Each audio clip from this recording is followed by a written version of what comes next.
حمید دا کس شي کوي ورور لږ صبر وکړه خبره واوره جوړ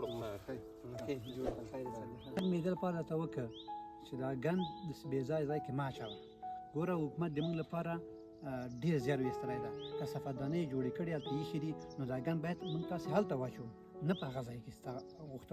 وایي چې نو په دې هیله چې ورور په دې خبر خفه نه سي او که بیا دې په ژوند کې آینده هم څوک لیدل چې بې ځایه ګند اچوي نو دا هیله ترې کوه چې دا ګند په کثافتدانیو کې اچوي ځکه چې موږ او ستاسو خپل هېواد دا چې په خپله یې پاک نه کړو بل څوک یې نشي پاکولی زما له بیړه وه که نه دا ګند مې ځکه دلته واچوم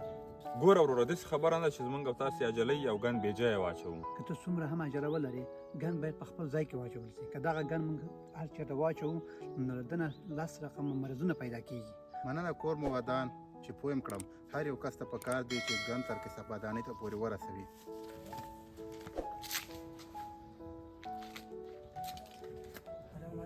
وعلیکم السلام